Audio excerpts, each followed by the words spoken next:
Right now, you're probably watching this on a screen that talks to the cloud, on a device that syncs without a wire. You might wirelessly stream music, navigate with satellite signals, or charge a gadget on a pad that hums with invisible power.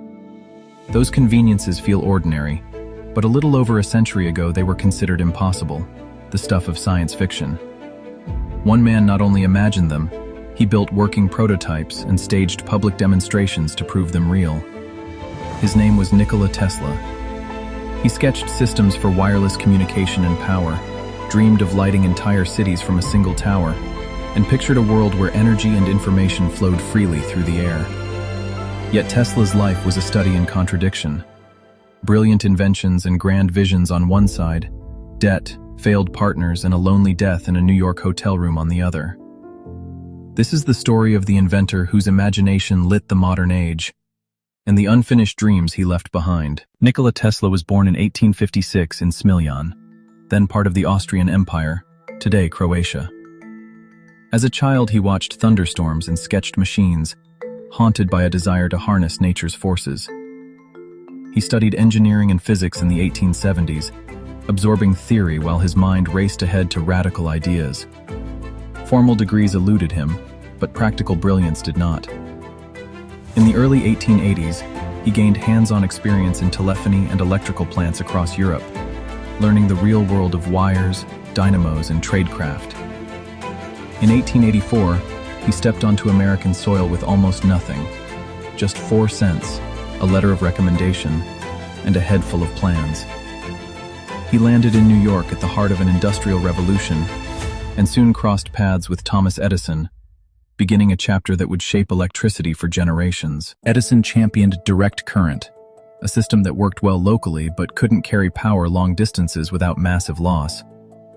Tesla proposed something different: alternating current, a system that could be transformed to high voltages for long transmission and stepped down to safe voltages for homes.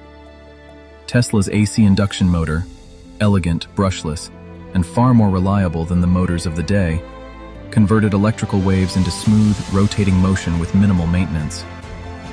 In 1888, Westinghouse Electric licensed Tesla's polyphase patents, investing in the idea that cities could be powered from remote stations. That deal didn't just make headlines, it became the technical backbone for the grids that would light factories, homes, and streetcars. The so-called War of Currents was as much about engineering as it was about vision. Tesla's concepts made large-scale electrification practical, scalable, and affordable. Tesla refused to be limited to wires. He staged dazzling public demonstrations, a remote-controlled boat that moved at his command in 1898, showing a future of wireless control and automation. In Colorado Springs, he built colossal coils that spat lightning into the night and lit bulbs dozens of feet away without wires, creating scenes part science lab, part theatrical spectacle. He experimented with X-rays and high-frequency currents, probing phenomena that would later seed whole fields of physics and medicine. Tesla loved performance. He entertained celebrities and patrons in labs that glowed with arcs and hissed with blue corona, turning experiments into unforgettable experiences. His grandest dream was Wardenclyffe, a 100-foot tower rising on Long Island, intended as a global transmitter for both messages and power. The tower symbolized a tempting promise: free, wireless energy and intercontinental communication. But huge engineering ambition collided with financial reality. With investors pulling out, Wardenclyffe was never completed. The image of that skeletal tower against a stormy sky became a powerful metaphor for Tesla himself.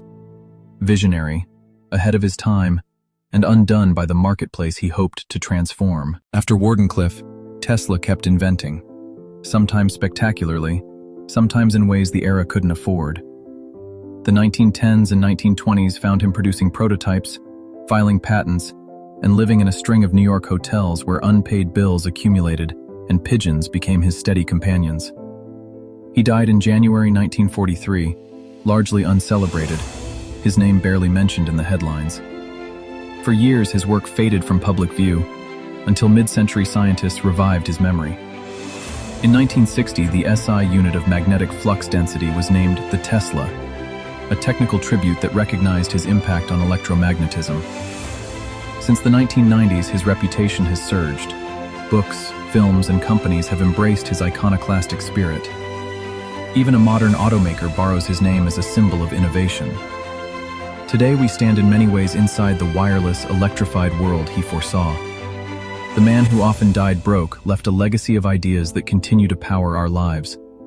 A reminder that bold imagination, even when it falters in its time, can change the future.